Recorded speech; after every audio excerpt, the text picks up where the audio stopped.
Bismillahirrahmanirrahim. Assalamualaikum warahmatullahi wabarakatuh. Alhamdulillahirabbil alamin wassalatu wassalamu ala asrofil anbiya wal mursalin wa ala alihi wa sahbihi ajmain amma ba'd. Segala puji bagi Allah, Tuhan seluruh alam. Semoga salawat dan keselamatan tercurahkan selalu pada Nabi dan Rasul terbaik kita Muhammad Shallallahu Alaihi Wasallam beserta keluarganya dan para sahabatnya. Baik, para jamaah sekalian, sebelumnya terima kasih banyak sudah bisa bergabung kembali bersama kita Badan Dakwah Islam PT Dongki Snoro LNG dalam kajian bulanan. Insya Allah untuk kajian kali ini akan diisi oleh Ustadz Dr. Firanda Andirja dengan tema fitnah dan azab kubur. Insya Allah kalau Ustadz berkenan, kajian ini akan berlangsung sampai jam 2 siang. Kurang lebih barangkali materi bisa sekitar 1 jam, sisanya mungkin bisa tanya jawab. Selama kajian berlangsung, dimohon agar posisi speaker dari para jamaah dalam keadaan mute, agar kita semua bisa fokus mendengarkan suara dari Ustadz. Khusus untuk jamaah ahwat, kami mohon untuk tidak perlu membuka videonya ya, membuka kameranya tidak perlu. Kemudian setelah materi berlangsung, kami berikan kesempatan kepada jamaah yang ingin bertanya, bisa secara langsung atau lewat chat. Baik Ustadz, untuk waktunya kami persilakan Ustadz. Tafadhol Ustadz. Bismillahirrahmanirrahim. Assalamualaikum warahmatullahi wabarakatuh. Assalamualaikum warahmatullahi. Alhamdulillahi ala ihsanihi wa syukru lahu ala taufiqihi wa amtinani. Asyhadu an la ilaha illallah wahdahu la syarika lahu ta'ziman li sya'ni wa asyhadu anna Muhammadan abduhu wa rasuluh da'i ila ridwani. Allahumma shalli alaihi wa ala alihi wa ashabihi wa ikhwani. Bapak dan Ibu yang dirahmati oleh Subhanahu wa taala, pada kesempatan pagi ini kita akan bahas tentang alam barzakh dan hal-hal yang terjadi di alam barzakh. Kita tahu bahwasanya kehidupan kita di dunia ini hanyalah salah satu fase dari perjalanan kehidupan kita. Kita telah melalui fase sebelumnya, fase yang kemudian kita keluar di atas muka bumi ini. Dan sekarang kita sedang berada di muka bumi dan akhirnya kita akan melanjutkan fase berikutnya, itu fase alam barzakh. Kemudian selanjutnya adalah fase hari kebangkitan alam akhirat menuju surga atau neraka. Dan alam barzakh, secara bahasa barzakh artinya adalah perantara ya. Barzakh artinya perantara. Sehingga alam kubur disebut dengan alam barzakh karena dia adalah perantara antara dunia dan akhirat ya. Perantara. Ini antara dunia kemudian akhirat, yaitu hari kiamat.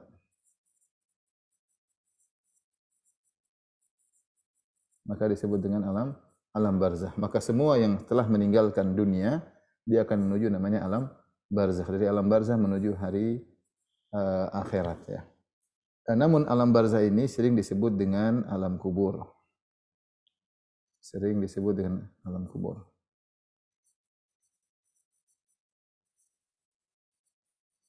Kenapa alam kubur? Ditinjau dari kebanyakan orang yang meninggal seringnya dikubur. Namun tidak harus orang yang dikubur baru masuk dalam alam barzakh.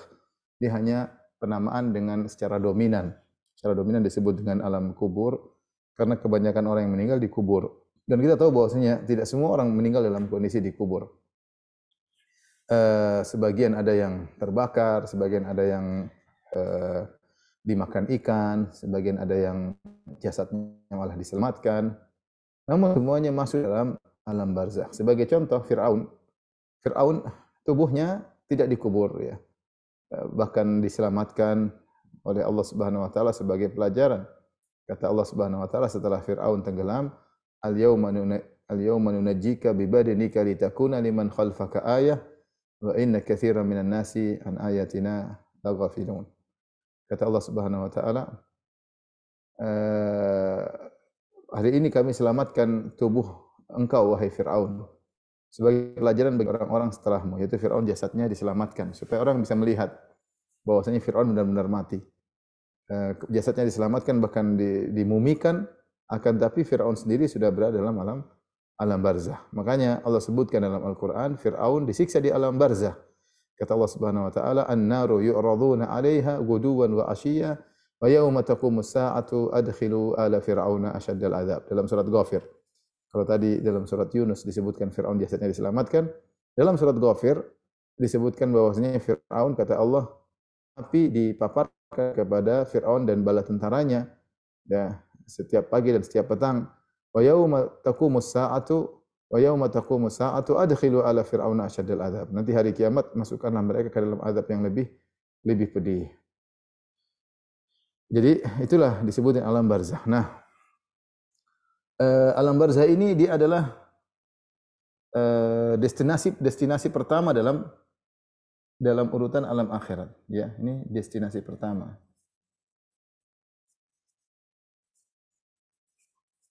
dari rangkaian peristiwa akhirat.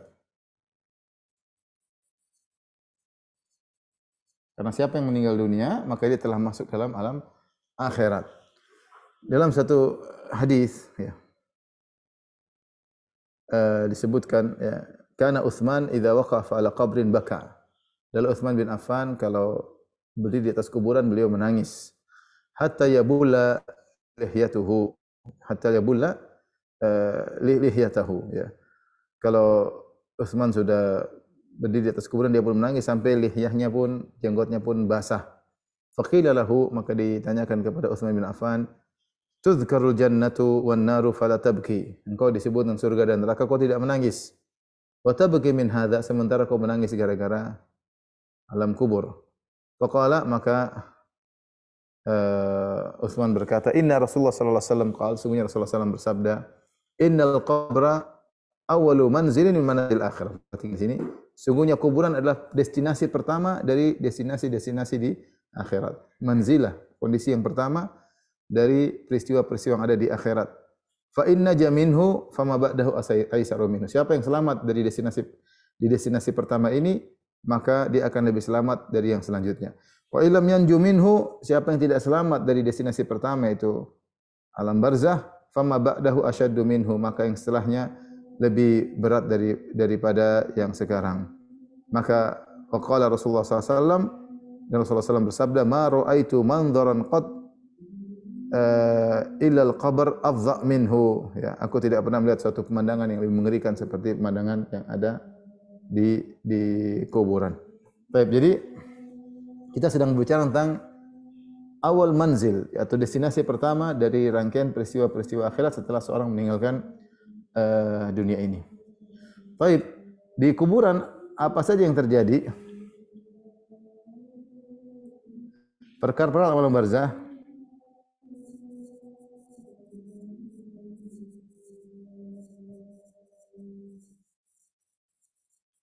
Ada beberapa perkara. Yang pertama adalah kegelapan kubur, disebut dengan zulmah. Zulmatul qabr. Kegelapan kubur. Kemudian yang kedua disebut dengan dhammatul qabr. Impitan kubur.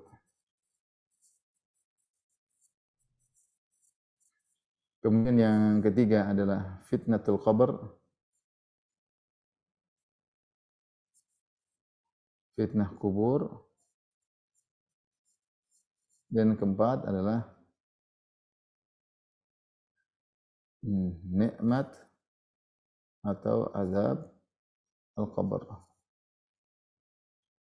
Nikmat atau azab kubur. Inilah 4 perkara yang akan terjadi. Nanti kita fokuskan pada 2 perkara itu, fitnah dan nikmat atau azab kubur. Sebelumnya kita akan sebut tentang himpitan kubur, ya. Atau disebut tentang kegelapan kubur. Kegelapan kubur, zulmatul qabr. Dalam satu hadis ada seorang wanita yang dia biasanya ngurusin masjid, bersih-bersihkan masjid. Satu hari Rasulullah SAW, biasanya wanita tersebut ada bersih-bersihkan masjid. Suatu hari Rasulullah SAW kehilangan wanita ini, kok tidak kelihatan. Maka Rasulullah SAW bertanya, kemana wanita tersebut? Mereka berkata sudah meninggal. Maka Rasulullah mengatakan, afala kuntum adantumuni, kenapa kalian tidak kabarkan kepadaku? Qala fa ka'annahum sagharu amraha. Mereka menganggap tidak perlu Rasulullah repot-repot. Ini perempuan cuma bersih-bersihkan masjid. Tapi Rasulullah SAW menganggap ini perempuan adalah perkara ya, dia orang dihormati karena ngurusin masjid. Dulluni ala qabrihi atau qabriha. Kata Rasulullah SAW, mana kuburannya? Maka Rasulullah SAW pun datang, kemudian Rasulullah SAW sholat di kuburan, mensolatkan jenazah wanita yang sudah terlanjur dikubur. Kemudian Rasulullah SAW berkata, Inna hadhil kubur mamlu'atun zulmatan ala ahliha. Sungguhnya kuburan ini dipenuhi dengan kegelapan terhadap penghuninya.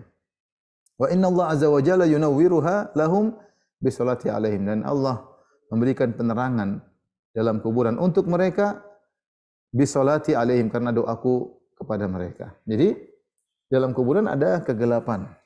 Itu menunjukkan bagaimana keterasingan seseorang dalam kuburan, kesendirian dalam kuburan, dia sendiri dalam kegelapan. Maka kalau ada yang mendoakan, kalau ada yang mendoakan, maka bisa memintakan agar diberi cahaya, maka bisa jadi kuburan tersebut bercahaya. Demikian juga ketika Rasulullah SAW mendoakan Abu Salamah. Beliau berkata ketika Abu Salamah meninggal dunia radhiyallahu anhu, Rasulullah SAW berkata, Allahumma ghfir li Abi Salamah warfa' darajatahu fil mahdiyyin. Ya Allah, ampunilah Abu Salamah, tinggikanlah derajatnya bersama orang yang mendapat petunjuk. Wa khlufhu fi aqibihi fil ghabirin. Ya, jadikanlah penggantinya bagi orang yang ditinggalkannya. Jadilah engkau penggantinya bagi orang-orang yang ditinggalkan oleh Abu Salamah. Waghfir lana wa lahu ya rabbal alamin. Ampunilah kami dan ampunilah dia wahai penguasa alam semesta. Wafsah lahu fi qabrih. Lapangkanlah kuburannya, wa nawwir lahu fi. Kata Nabi sallallahu alaihi wasallam, wa nawwir lahu fi. Ya, nawwir lahu fi. Berikanlah cahaya kepada Abu Salamah dalam kuburannya. Jadi jangan lupa ketika kita berdoa untuk orang tua, ya kita mengatakan Allahumma nawwir lahum fi. Nawwir lahum fi, ya Allah, berilah cahaya kepada kedua orang tua dalam kuburan mereka. Ya, kita berdoa agar diberi cahaya, karena dalam kuburan gelap, ya, dalam kuburan gelap ditutup, itu alam tersendiri, kegelapan kubur, ya. Seorang tentu merasa sedih dalam kesendiriannya dalam kuburan. Sebagaimana disebutkan ketika mayat dikuburkan, maka dia bersendirian, ditinggal oleh keluarganya, ya. Yang menemani hanya amalnya, hartanya, keluarganya semua meninggalkan dia. Bahkan di antara kesedihan yang dia rasakan, dia mendengar suara sendal dan sepatu, ya, terompah yang meninggalkan kuburan. Dia tahu bahwasanya orang-orang meninggalkan dia, dan dia memastikan bahwasanya dia sedang sendirian dan dalam kegelapan. Ini menunjukkan bahwasanya dalam kuburan ada kegelapannya. Karena seorang akan bersendiri di kuburan. Oleh karenanya Ibnu Qayyim rahimahullah menyebutkan bahwasanya seorang berusaha melatih diri untuk ibadah khalwat, itu bersendirian, ketika sendiri beribadah, baca Quran sendiri. Dia berusaha menghibur dirinya ketika dalam bersendirian, di salat malam sendiri, ketika itikaf dia sendiri, berusaha enjoy dengan ibadahnya ketika bersendirian. Dia melatih diri tersebut karena nanti dia bakalan lama dalam kesendiriannya. Maka seorang berusaha dalam dunia ini, berusaha mencari kebahagiaan dalam kesendiriannya, sibuk baca Quran sendiri, berzikir kepada Allah sendiri, karena kita tidak selamanya bahagia berinteraksi dengan orang. Memang benar dengan berinteraksi dengan anak, istri kita bahagia, berinteraksi dengan teman-teman juga kita bahagia. Tetapi kita harus melatih diri untuk bahagia dalam kesendirian, karena kita nanti dalam barzakh lama sekali dan kita akan bersendirian. Bisa jadi kehidupan kita di fase kedua ini atau fase ketiga ini, setelah fase janin, fase kehidupan dunia, fase barzakh, bisa jadi fase barzakh ini jauh lebih lama daripada fase kehidupan. Wa mi waraihim barzakhun ila yaumi yub'atsun. Kata Allah, di balik mereka ada barzakh. Itu alam barzakh ila yaumi yub'atsun, sampai hari kebangkitan. Berarti barzakh itu panjang sampai hari kebangkitan. Maka seorang enjoykan dirinya dengan berlezat-lezat beribadah dalam kesendiriannya, agar dia terbiasa nanti kalau di dalam kegelapan di alam barzakh dia terbiasa menghadapi kondisi tersebut. Ini yang pertama. Yang kedua disebut dengan dhammatul qabr, dhammah atau dhaqtatul qabr, dhammah atau dhaqtah. Rasulullah SAW bersabda dalam hadis, ya, inna lil qabri dhaqtatan walau kana ahadun najiyan minha naja minha Sa'ad bin Mu'adz. Sungguhnya di kuburan itu ada himpitan. Semuanya akan dihimpit. Kalau seandainya ada orang yang selamat dari himpitan kuburan, maka akan selamat darinya Sa'ad bin Mu'adz. Kenapa Sa'ad bin Mu'adz? Karena Sa'ad bin Mu'adz Beliau adalah orang yang mulia yang ketika beliau meninggal maka taharrakal arsy bergetar karena Sa'ad bin Mu'adz. Li mauti Sa'ad, arsy bergetar karena wafatnya Sa'ad bin Mu'adz. Ini menunjukkan dia orang yang hebat dan dia adalah pemimpin dari suku Al-Aus dari kaum Ansar, dan dia meninggal karena dalam perang Khandaq terkena anak panah, maka kita akan mati syahid. Seorang yang hebat, dan dia ketika berhukum kepada Bani Quraidah, maka Rasulullah mengatakan hukumnya sesuai dengan hukum Allah Subhanahu wa taala. Intinya banyak pujian kepada Sa'ad bin Mu'adz radhiyallahu anhu. Akan tapi dia pun tidak selamat daripada himpitan kubur. Himpitan kubur dia tidak selamat. Dia merasakan hal tersebut. Kalau seandainya ada yang selamat, tentu dia selamat. Nah, kalau Sa'ad bin Mu'adz radhiyallahu taala anhu tidak selamat dari himpitan kubur, bagaimana lagi dengan kita ya. Lagi dengan kita ya. Adapun himpitan tersebut, maka para ulama berselisih. Ada yang mengatakan himpitan akan dirasakan ya. Kalau himpitan tersebut dirasakan menghimpit seorang, maka itu akan menggugurkan dosa-dosanya. Sama seperti ketika seorang sakaratul maut. Orang soleh mengalami sakaratul maut. Itu bukan azab. Sakaratul maut bukan azab, tapi itu dialami orang soleh. Ya. Karena sebagaimana orang soleh ketika hidupnya mungkin sakit, itu bukan azab, tapi ujian dari Allah untuk menggugurkan dosa-dosa. Kemudian ketika akan meninggal dia mengalami sakaratul maut. Dan itu menggugurkan dosa-dosa dan tinggi derajat. Demikian juga ketika dihimpit, mungkin dia merasakan kesakitan, maka itu kepayahan, maka itu akan menggugurkan dosa-dosanya dan akan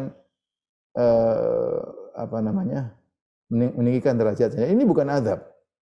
Sebagaimana seorang ketika dibangkitkan pada hari kiamat kelak juga mengalami rasa takut, khawatir, gelisah, itu semua bukan azab, tapi demikianlah kondisi. Jadi suatu kelaziman dari kuburan akan ada himpitan. Sebagaimana kelaziman daripada seorang sakit, dia akan merasakan kesakitan. Sakaratul maut juga ada kematian, ada sakarat. La ilaha illallah innalil mauti la sakarat. Kata Nabi sungguhnya sallallahu alaihi wasallam, sungguhnya dalam kematian ada sakarat, sesuatu yang kejadian yang berat yang dirasakan. Ya. Tetapi setelah itu akan lepas lagi ya. Himpit tapi tidak sampai disiksa. Beda dengan orang kafir. Kalau orang kafir, himpitan tersebut sampai menyiksanya.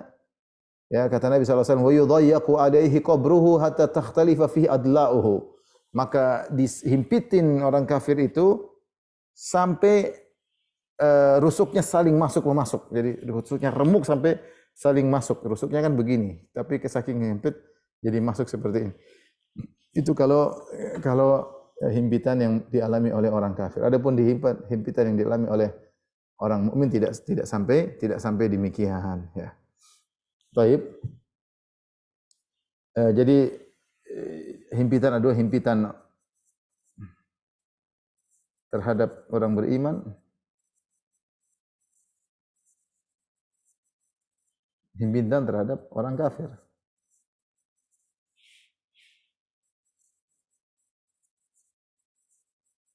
Kalau orang beriman, maka himpitan tersebut hanyalah sebagai bukan siksaan, tapi penggugur dosa. Tapi gugur dosa dan peninggi derajat. Kalau himpitan orang kafir, maka ini bagian dari siksaan.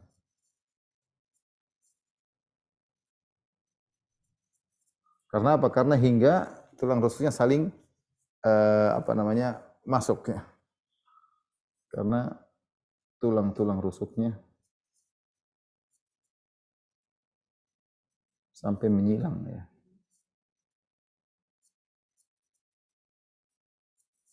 Baik. Ini terkait dengan dhammatul qabr. Sekarang kita masuk dengan fitnah kubur. Fitnah secara bahasa fitnah artinya ujian. Fitnah ini artinya ujian. Ujian atau pertanyaan yang diajukan oleh Munkar dan Nakir. Oleh Munkar dan Nakir. Malaikat Munkar dan Nakir. Ujian ini hasilnya adalah ini. Ini adalah hasilnya, hasil ujian. Hasil ujian. apakah nikmat kubur ataukah azab kubur itulah hasil ujian dari fitnatul qabr. Sehingga kita tahu beda antara fitnah kubur dengan azab kubur atau nikmat kubur. Jadi fitnah adalah ujian dan adapun hasilnya nikmat kubur atau mendapat azab kubur. Rasulullah SAW bersabda tentang fitnah kubur. Itu pertanyaan yang diajukan oleh Munkar dan Nakir. Uhiya ilayya annakum tuftanuna fi kuburikum mithlu au qaribun min fitnatil masihid dajjal. Kata Nabi SAW, sungguhnya diwahyukan kepadaku kalian akan difitnah di kuburan semisal atau semirip dengan fitnah dajjal. Ini fitnah yang luar biasa, fitnah yang dahsyat. Ya, fitnah yang dahsyat. Tapi ini sudah ini.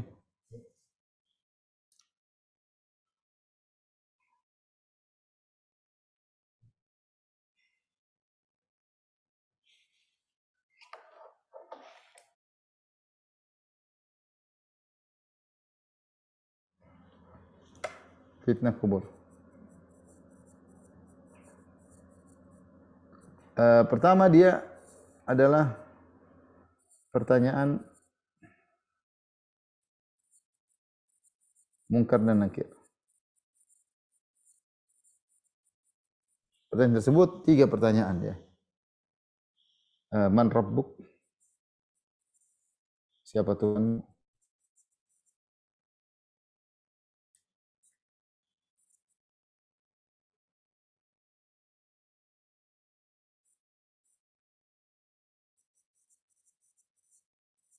Kemudian Madinuk,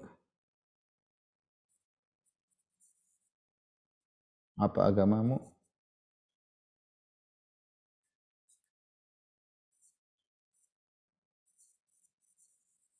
Sebagaimana kita ketahui. Kemudian man nabiyuk? Siapa nabimu? Kelihatannya pertanyaannya sepele, man rabbuk. Tetapi ini adalah pertanyaan fitnah yang dahsyat. Seperti fitnah Dajjal. Kita tahu bahwasanya Dajjal adalah fitnah terhebat di dunia ini. Tidak ada fitnah yang paling besar seperti Dajjal. Ya, karena Dajjal begitu sakti, kalau musim kemarau dia bisa bikin jadi musim panen, bahkan bisa di musim penghujan, bahkan tumbuh-tumbuhan bisa tumbuh meskipun di musim kemarau. Ya, kemudian dia bisa membawa harta yang begitu banyak, luar biasa. Bahkan seakan-akan dia menghidupkan yang mati. Ya, ya maka ini menunjukkan bahwasanya pertanyaan Munkar dan Nakir ini sangat mengerikan, dahsyat seperti fitnah Dajjal. Tidak semua orang bisa lolos ya. Karena menjawab ini semua bukan dengan hafalan, ini dijawab semua dengan keimanan. Jawab semua dengan keimanan. Dalam hadis Al-Bara bin Azib, Rasulullah SAW berkata, "Fatu'adu ruhuhu fi jasadihi." Maka ruh dikembalikan kepada jasadnya. Fayatihi malakani, maka datanglah 2 malaikat mendatangi ruh yang sudah dikembalikan ke jasad dalam kuburannya. Fayaqulani lahu man rabbuk. Maka keduanya bertanya kepada orang ini, siapa Tuhanmu? Fayaqulu rabbi Allah. Maka orang mukmin menjawab, Rabbku adalah Allah. Fayaqulani lahu ma dinuk. Apa agamamu? Maka muslim ini berkata, dinil Islam, agamaku adalah Islam. Fayaqulani lahu, kedua malaikat bertanya lagi, ma hadzal rajul ladzi bu'itsa fikum? Siapa sih orang yang diutus kepada kalian? Fayaqulu, maka orang beriman ini berkata, huwa Rasulullah sallallahu alaihi wasallam, dia adalah Rasulullah sallallahu alaihi wasallam, ya. Maka dia menjawab, orang tersebut yang diutus kepada kami adalah Rasulullah sallallahu alaihi wasallam, ya. Ini adalah bentuk fitnah, pertanyaan yang akan ditanya oleh 2 malaikat, ya. Dan 2 malaikat yang datang tersebut dalam kondisi mengerikan, makanya disebut Munkar dan Nakir, suatu yang diingkari. Munkar itu yang mungkar yaitu tidak biasa, tidak wajar. Nakir sama, maknanya sama. Munkar nakir secara bahasa maknanya sama. Yang diingkari, mengerikan, tidak biasa dilihat. Dalam Rasulullah SAW mengatakan, "Idza qubira al-mayyitu aw qala ahadukum atahu malakani aswadani." Jika dikuburkan salah seorang dari kalian, maka datang kepadanya 2 malaikat yang hitam. azraqani, hitam dan biru. Yuqalu li ahadihima al-munkar. Salah satunya namanya munkar, wal akhar an-nakir. An-nakir. Ya, dalam kondisi hitam dan biru yang sungguhnya aneh dan menakutkan ya.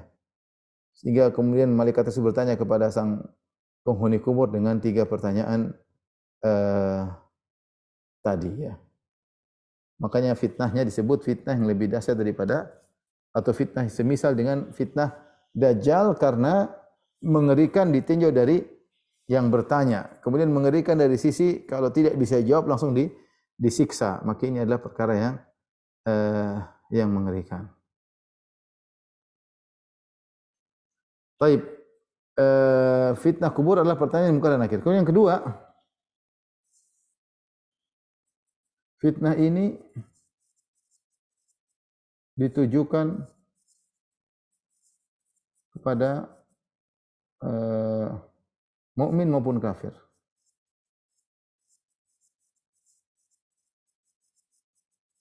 Orang mukmin ketika dia sudah menjawab pertanyaan tersebut, ya, maka Allah berkata, terdengar suara yang menyeru, "Shadaqa abdi." Sungguh telah benar hambaku ketika menjawab 3 pertanyaan tadi. Fafrishuhu minal jannah waftahu lahu baban ilal jannah. Hamparkanlah permadani menuju surga. Waftahu lahu baban ilal jannah.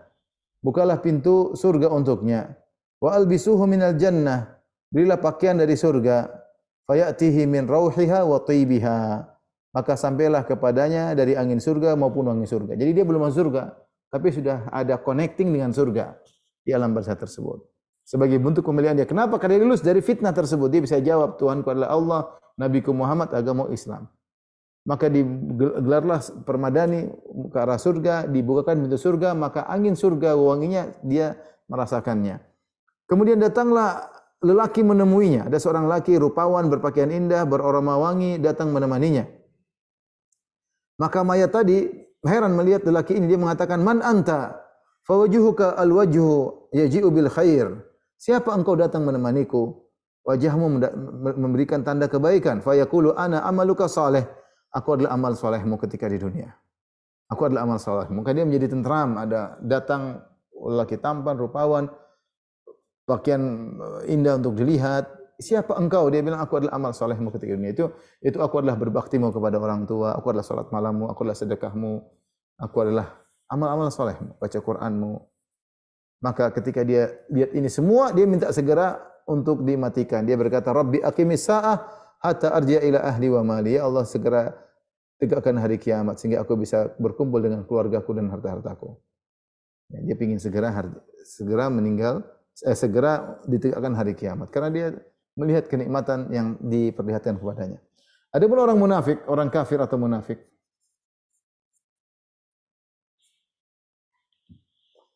maka mereka juga ditanya, ya.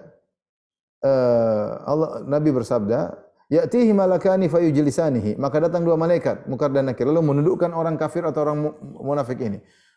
Kemudian kedua malaikat tersebut bertanya, "Man rabbuk?" Siapa Tuhanmu? Fayaqulu ha, dia mengatakan ha. Enggak tahu. La adri, aku tidak tahu. Fayaqulu lahu ma dinuk? Apa agamamu? Malaikat tanya lagi, kedua malaikat. Fayaqulu ha la adri. Maka kedua orang munafik ini berkata lagi, aku tidak tahu. Fayaqulani lahu ma hadzal rajul ladzi bu'itsa fikum? Siapa orang yang diutus kepada kalian ini? Fayaqulu ha la adri. Aku tidak tahu, aku tidak tahu. Dalam riwayat yang lain dia berkata, ha la adri, sami'tu an-nasa yaquluna syai'an faqultuhu. Aku mendengar orang-orang mengucapkan sesuatu dan aku ikut-ikutan mengucapkannya. Tapi dia tidak bisa mengucapkan Nabi Muhammad sallallahu alaihi wasallam, ya. Dia bingung, dia bilang ada sesuatu, dia ingin ingat, dia ingin sampaikan namun tidak mampu untuk menyampaikannya. Dan ini kondisi yang sangat mengerikan. Karena orang munafik tinggal di zaman Nabi sallallahu alaihi wasallam, lihat Nabi, dengar kajian Nabi sallallahu alaihi wasallam, kemudian berjihad bersama Nabi sallallahu alaihi wasallam, selalu salat di Masjid Nabawi, orang munafik. Dan dia ingat betul, tapi ketika ditanya dia lupa. Dia mengatakan, dia lupa. Sami'tun nas yaquluna syai'an faqultuhu, kata dia. Sami'tun nas yaquluna syai'an faqultuhu. Aku mendengar orang-orang mengucapkan sesuatu, aku ikut-ikutan. Ini menunjukkan dia mau mencoba mengingat sesuatu tapi tidak mampu. Dan ini suatu yang sangat pedih. Ketika dia pernah tahu jawabannya, kemudian dia ingin ingat-ingat tapi nggak mampu, sementara dia siap dipentung oleh dua malaikat. Karena tidak bisa jawab, maka thumma yudrabu bimitraqatin min hadidin darbatan baina udhunaihi, maka dia pun dihantam dengan martalu besi yang di antara dua hidungnya, dua telinganya itu di sini. Fayasihu sayhatan yasma'uha man yalihi ila thaqalain. Maka semua yang ada di sekitar kuburan tersebut mendengar teriakannya. Dia teriak kesakitan kecuali manusia dan jin yang tidak mendengarnya. Ya. Tapi semuanya mendengar. Ya. Ini menunjukkan bahwasanya faedah yang bisa kita ambil. Orang munafik kenal Nabi, ya. Kenal Nabi sallallahu alaihi wasallam. Bahkan salat bersama Nabi. Bahkan berjihad bersama Nabi. Kemudian dengar ceramah Nabi.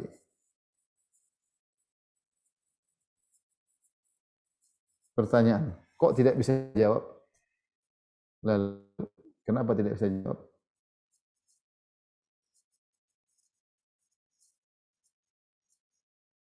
Kenapa tidak bisa jawab? Ini menunjukkan bahwasanya fitnah kubur ini jawabnya bukan dengan hafalan, tapi dengan iman.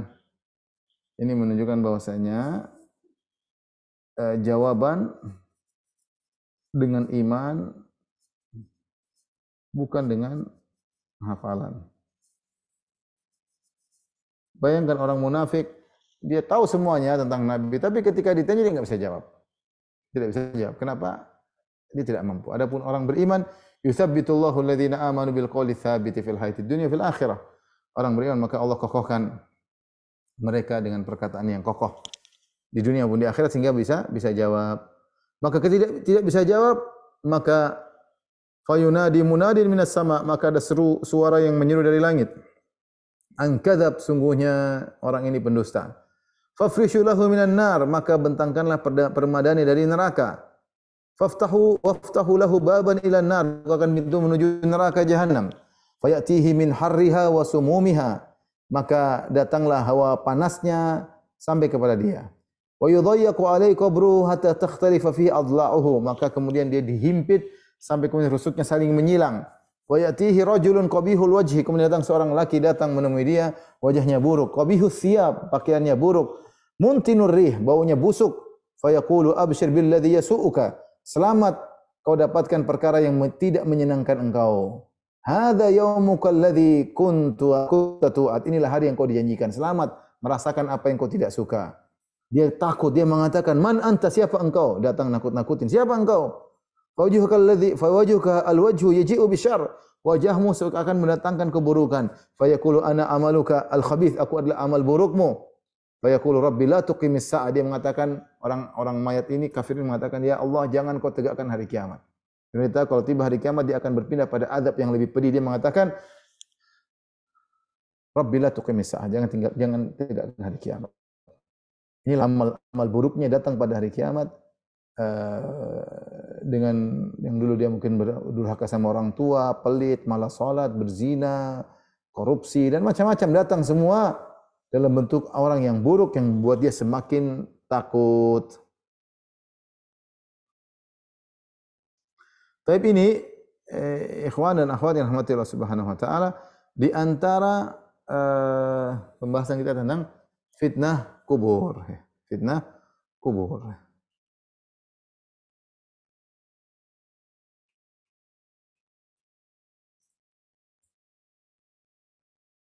Ada beberapa orang yang selamat dari fitnah kubur, di antaranya orang yang mati syahid, dia tidak akan ditanya oleh Munkar dan Nakir.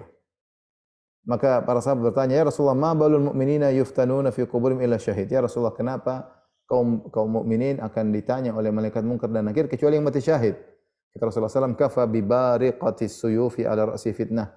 Cukup bahwasanya kilatan cahaya pedang yang ada di depan dia merupakan fitnah, merupakan ujian, sehingga tidak perlu diuji lagi ketika di alam barzah.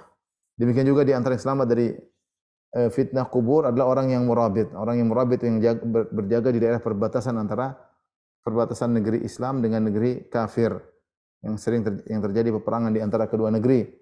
Ya, kata Nabi sallallahu alaihi wasallam, ribatu yaumin wa lailatin khairun min siyami syahrin wa qiyamihi.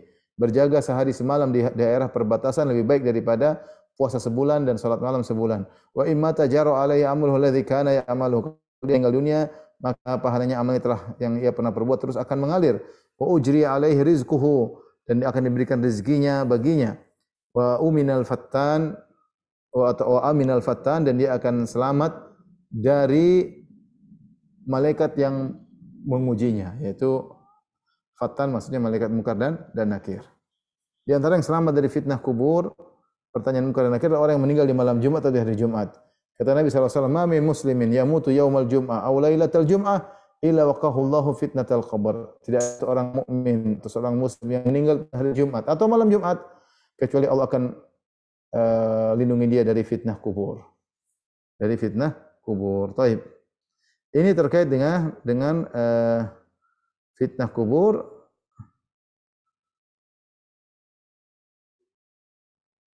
Sekarang kita akan bahas tentang nikmat atau azab kubur. Sudah?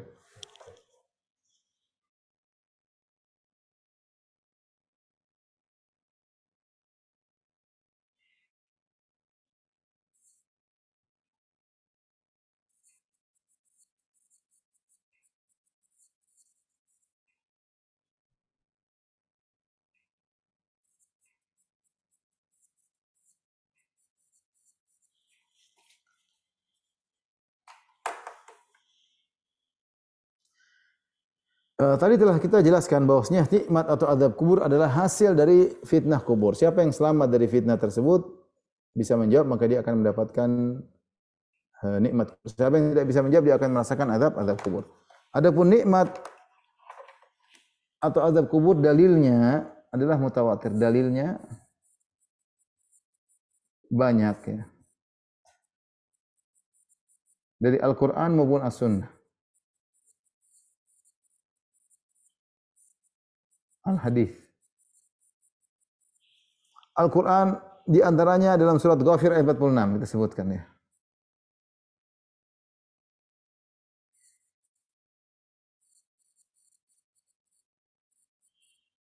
Kata Allah Subhanahu wa taala, "An-naru yu'raduna 'alaiha ghuduwan wa 'ashiyya wa yauma taqumu sa'atu adkhilu ala fir'auna asyaddal adzab." Kata Allah, sungguhnya Firaun dan bala tentaranya sekarang sedang dipaparkan api kepada mereka di pagi hari maupun petang hari. Artinya mereka di alam barzakh. Ya. Wa yauma taqumu sa'atu adkhilu ala fir'auna asyaddal adzab, dan pada hari kiamat kelak masukkanlah Firaun dan bala tentaranya kepada azab yang lebih pedih. Masukkanlah Firaun dan kaumnya ke dalam azab yang lebih pedih. Menunjukkan Firaun dan bala tentaranya diazab dengan taat di alam barzakh, yang kedua azab nanti pada hari kiamat. Nah, sekarang mereka sedang diazab. Mereka diazab di mana? Itu yang kita sebutkan alam barzakh. Alam barzakh ini di antaranya dalil. Kemudian di antaranya dalam surat An-Nuh 25. Kata Allah Subhanahu wa taala, "Mimma khati'atihim ughriqu fa udkhilu nara." Karena dosa-dosa mereka, dosa-dosa kaum Nabi Nuh, mereka pun ditenggelamkan. Setelah mereka ditenggelamkan, fa udkhilu nara, lantas mereka dimasukkan ke api. Api sini maksudnya api di alam barzakh. Karena Allah menggunakan fa, maka fa'udh langsung, begitu tenggelam mereka langsung disiksa dengan di alam, karena mereka mati, mereka di alam barzakh, mereka dibakar di situ. Kemudian juga misalnya dalam surat Al-An'am 93 ayat 93. Kita bacakan Allah Subhanahu wa taala berfirman, "Wal malaikatu basitu aydihim akhriju anfusakum." Yaitu ketika malaikat mencabut nyawanya orang kafir, malaikat membentangkan tangan mereka, memukul dengan tangan mereka kepada orang-orang tersebut, akhriju anfusakum, keluarkan jiwa kalian. Kemudian kata malaikat, "Al-yauma tujzauna adzabal huni bima kuntum taquluna Allahi ghairal haq." Sekarang kalian akan diazab dengan azab yang menghinakan sekarang, yaitu maksudnya alam barzah. Karena kalau alam hari kiamat nanti masih lama. Allah mengatakan, kata Allah, kata malaikat kepada mereka, al yauma tujzauna, hari ini kalian akan diazab. Maksudnya sekarang barzah. Dan juga dalam surat Al-Qamar ayat 38 tentang kaum Hud, tentang kaum Nabi Lut, kata Allah Subhanahu wa taala, wa laqad sabbahahum bukratan adzabun mustaqir. Maka mereka ditimpa pagi hari, kaum Nabi Lut ditimpa dengan azab mustaqir yang kekal. Kata para ulama, azab mustaqir sejak mereka diazab dengan diangkat di langit kemudian dijatuhkan, kemudian mereka mati, azab bersambung meskipun belum hari kiamat. Mereka sudah diazab sekarang terus meskipun belum hari kiamat, yang menunjukkan bahwasanya azab tersebut azab kubur yang menimpa kaum Sodom. Ini semua tentang azab. Adapun tentang nikmat, contoh lagi nikmat kubur dalam Al-Qur'an seperti dalam surat Ali Imran 169-71.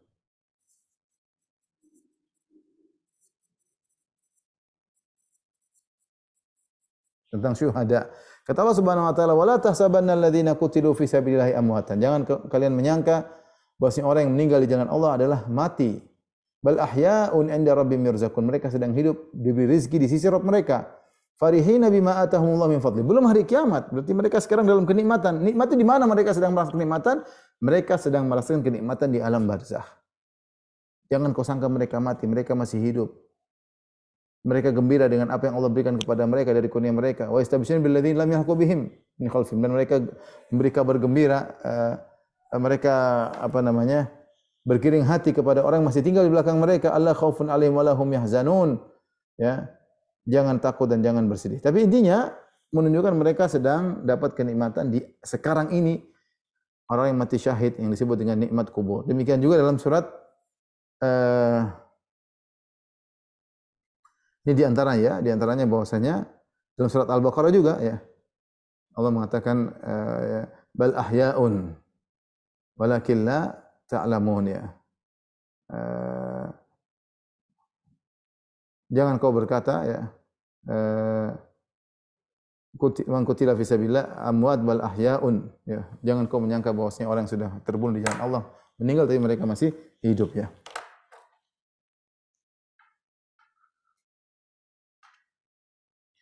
Carikan ayatnya.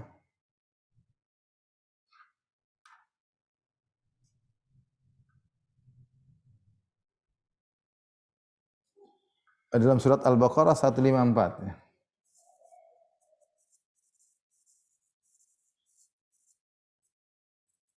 Kata Allah Subhanahu wa taala, "Wala taqulu liman yuqtalu fi sabilillah wala taqulu liman yuqtalu fi sabilillahi amwatan bal ahya'un walakin la tash'urun."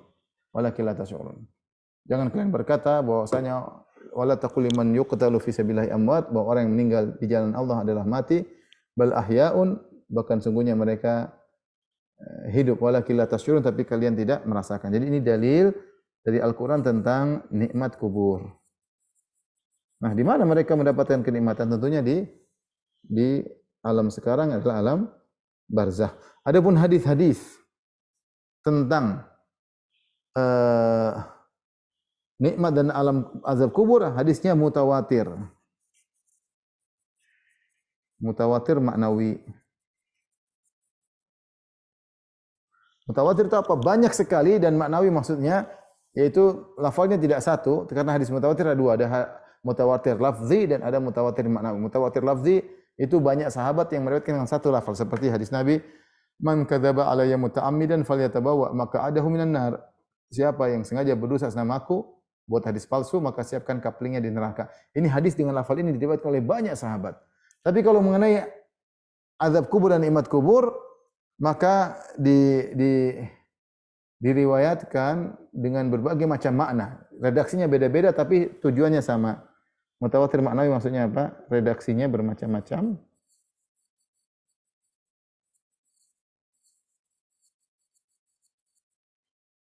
Tapi seputar azab kubur. Tapi seputar azab kubur. Contoh, ya, hadis-hadis tersebut diriwayatkan lebih dari 30 sahabat. Ya. 30, lebih dari 30 sahabat. Diriwayatkan lebih dari 30 sahabat. Tentu dengan tadi redaksinya bermacam-macam tapi semua seputar tentang hal tersebut. Contohnya hadis-hadis tentang doa berlindung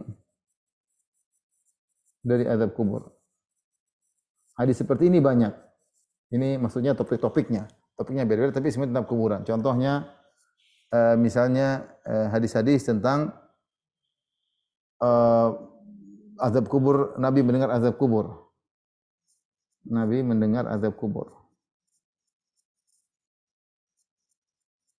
Ini juga hadisnya ada banyak. Kemudian juga di antaranya hadis tentang malaikat mungkar nakir.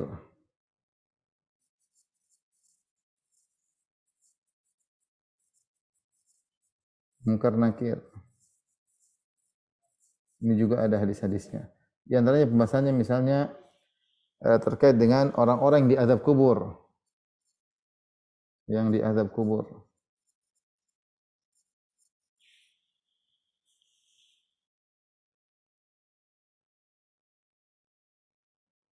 Ini semua ya, semua ini topiknya beda-beda tapi semuanya berbicara tentang azab kubur ya. Maka hadisnya mutawatir. Kalau hadisnya mutawatir pasti tidak bisa ditolak karena yang meriwayatkan lebih dari 30 sahabat. Berarti Nabi pernah berbicara tentang azab kubur. Bisa dipastikan. Kalau mungkin satu orang sahabat ada yang mengatakan, ada yang menolak ini hadis ahad. Cuma satu orang sahabat meriwayatkan. Ini bukan satu sahabat, 30 sahabat lebih meriwayatkan tentang adanya azab kubur. Di antaranya Rasulullah SAW menyuruh kita untuk berlindung dari azab kubur. Ya. Rasulullah SAW mengatakan, "Idza faraga ahadukum min at-tasyahhudil akhir," jika salah seorang selesai dari tasyahud akhir, "falyata'awwadz billahi min arba'," maka mintalah perlindungan kepada Allah dari 4 perkara. Di antaranya min adzabil qabr, ya Allah aku berlindung kepada Engkau dari azab kubur. Demikian hadis Aisyah radhiyallahu taala anha. Rasulullah SAW, Aisyah berkata, "Fama ra'aitu Rasulullah sallallahu alaihi wasallam ba'du shalla salatan illa ta'awwadza min adzabil qabr." Tidaklah aku lihat Nabi sallallahu alaihi wasallam salat apapun kecuali beliau berta'awudz dari azab kubur.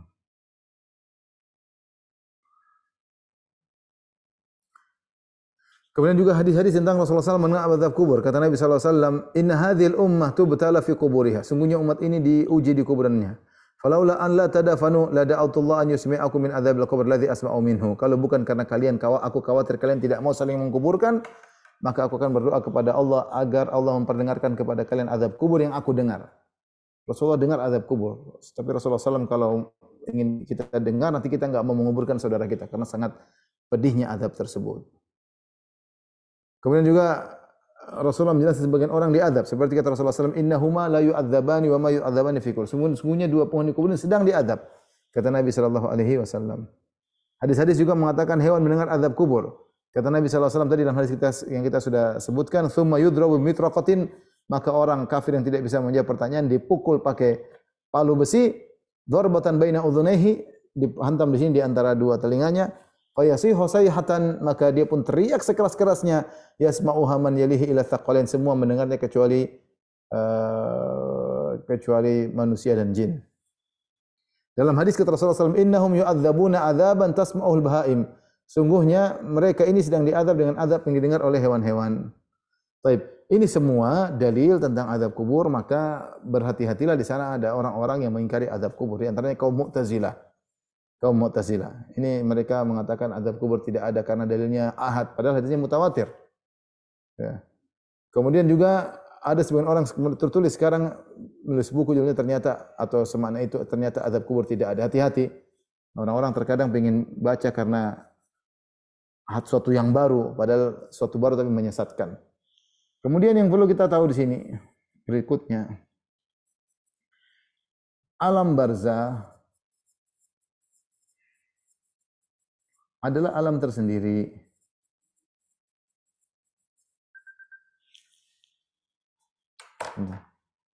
Lagi kajian saya. Lagi kajian di studio, masih kajian. Oke, lanjut. Masih lama, jam 2 kurang. Alam barzah adalah alam tersendiri, ya, lain dengan alam dunia. Lain dengan alam dunia, ya.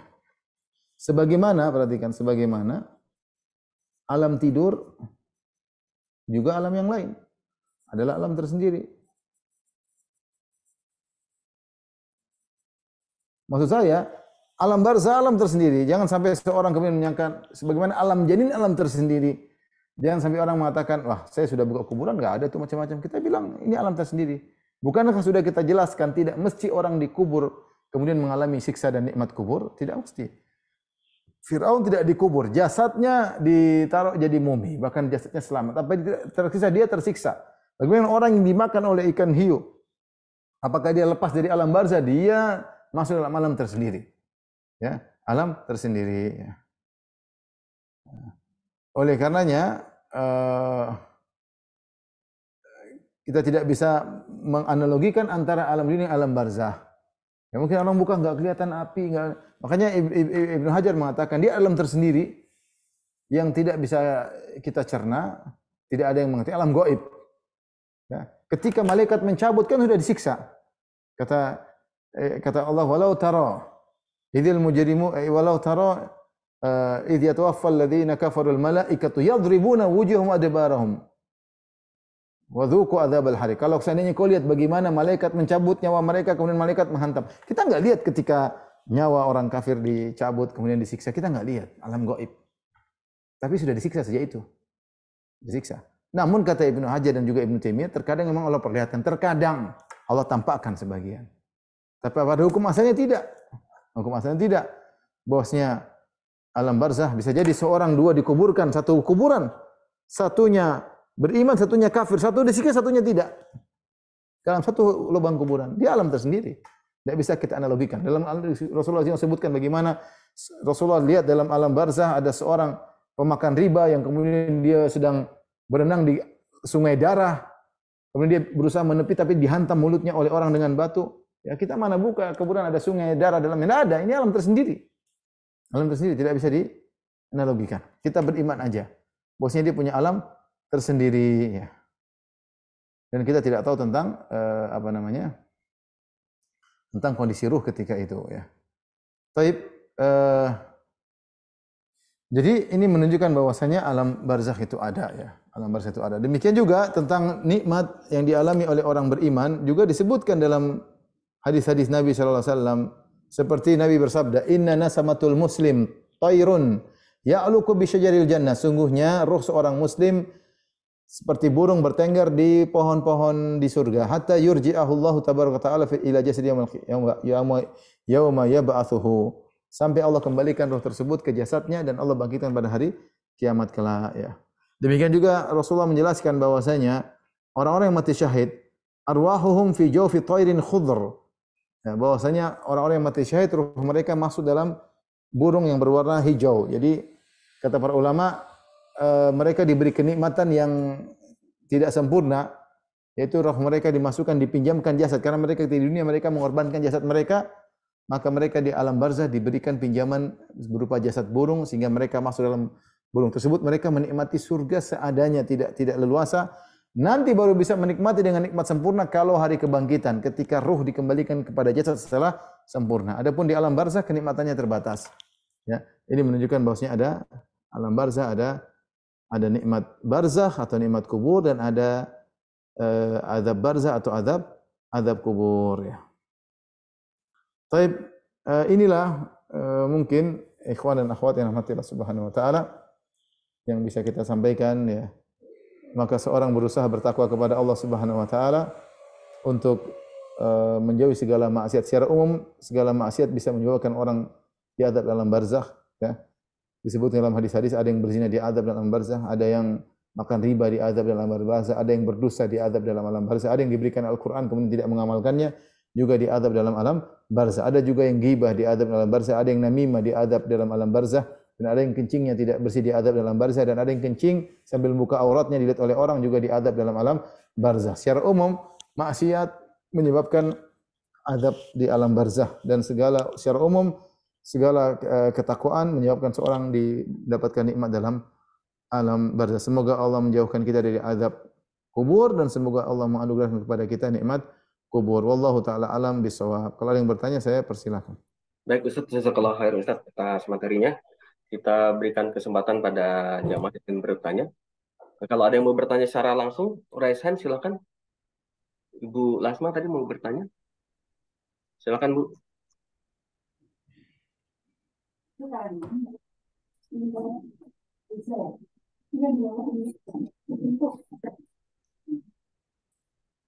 Baik Ustaz, mungkin kalau belum ada yang bertanya, saya coba bacakan yang ada di chat dulu Ustaz. Silakan. Di chat. Assalamualaikum. Silakan, silakan. Nah, Sorry, Revin, silakan. Pak Ahmad. Ya, silakan, silakan. Ya, cuma mau nanya aja sih tadi mengenai alam barzah ini. Kalau syafaat dari Nabi Muhammad itu datangnya itu di waktu kapan ya, Ustadz?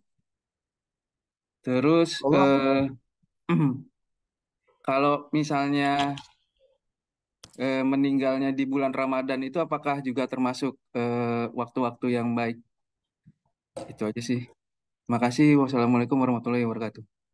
Salam Syafaat Nabi SAW yang tidak sampai kepada kita, ya ketika Rasulullah SAW masih hidup, beliau memberi syafaat seperti doa kepada Abu Salamah. Beliau mendoakan kepada tadi wanita yang meninggal agar diberi cahaya dalam kuburannya.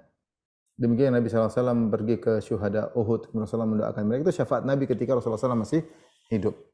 Tapi ketika di alam barzah, Allah alam tidak ada dalil bahwasanya Rasulullah memberi syafaat. Rasulullah memberi syafaat ketika di hari kiamat. Yang dalil sampai kepada kita Rasulullah SAW karena Rasulullah SAW meninggal di dalam alam barzah juga. Ya. Adapun ketika dia masih hidup dia beri syafaat seperti Rasulullah SAW meletakkan pelepah korma. Rasulullah mengatakan innahum la'allahu yukhaffa anhum alam laibas. Semoga siksaan mereka diringankan selama pelepah korma ini masih basah. Ini syafaat-syafaat Nabi ketika beliau masih hidup terhadap penghuni kubur. Adapun ketika beliau meninggal maka tidak disebutkan syafaat tersebut. Ketika hari kiamat nanti ada syafaat dari Nabi kepada orang yang beriman. Allah alam bisawab. Adapun meninggal pada bulan Ramadan, meninggal hari yang baik. Tapi tidak ada dalil bahwa siapa yang meninggal bulan Ramadan maka aman dari fitnah kubur. Dia tidak menemukan dalilnya. Ya. Tapi intinya seorang berusaha, kalaupun ditanya, berusaha agar dia bisa menjawab pertanyaan tersebut. Allah alam bisawab. Baik, Ustaz. Bu Lasma tadi jadi mau bertanya, Bu Lasma? Baik, saya bacakan yang ada di chat dulu, Ustaz. Bismillah, izin bertanya, Ustaz, apakah ada list doa khusus untuk orang yang meninggal sesuai dengan sunnah? Kemudian, apakah kalau kirim Al-Fatihah itu akan sampai ke orang yang meninggal, Ustaz? List doa untuk orang tadi ada doa Nabi, Allah maghfirlahu warhamhu. Seperti doa ketika kita sholat jenazah itu di antara doa. Paling tidak kita mendoakan rahmat dan ampunan. Kita bilang Allah maghfirlahu warhamhu. Allah kalau perempuan Allah maghfirlahu warhamha. Minimal itu ya. Kita doakan semoga wafsah ala qabrih, lapangkan kuburannya, wa nawwir lahu fih, berilah cahaya dalam kuburan. Jadi doa-doa yang kepada orang yang meninggal sebelum dikubur kita doa tersebut. Adapun mengirim Al-Fatihah maka ini khilaf di kalangan para ulama. Imam Syafi'i mengatakan kirim pahala berupa bacaan Quran tidak sampai. Adapun mazhab Hambali mengatakan sampai. Masalah khilafiyah. Saya sendiri lebih condong kepada pendapat Imam Syafi'i bahwasanya mengirim pahala baca Al-Quran tidak sampai. Kenapa? Karena Nabi SAW tidak pernah melakukannya dan para sahabat juga tidak pernah melakukannya. Tapi ini khilaf. Sebenarnya mengatakan sampai. Wallahu a'lam bishawab. Baik, Ustaz. Kemudian, apakah benar Ustaz, orang yang sudah meninggal bisa berkomunikasi atau menyampaikan pesan melalui mimpi ke orang yang masih hidup? Itu saya tidak tahu. Itu saya tidak tahu. Itu butuh hal yang gaib ya.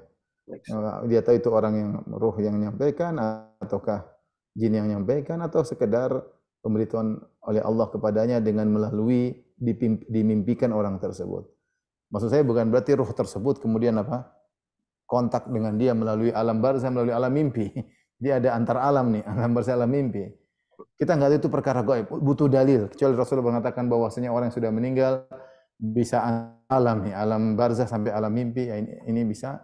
Tapi saya ada kemungkinan bisa jadi itu adalah gangguan jin, bisa jadi itu hanyalah karena dia ingat-ingat ketika sebelum tidur sehingga dia pun bermimpi, Bisa jadi Allah memberikan pesan melalui dalam mimpi dia bertemu orang tersebut. Tapi ini pesan dari Allah Subhanahu wa taala ya, karena mimpi terkadang benar. Wallahu alam bisawab. Baik, Ustaz.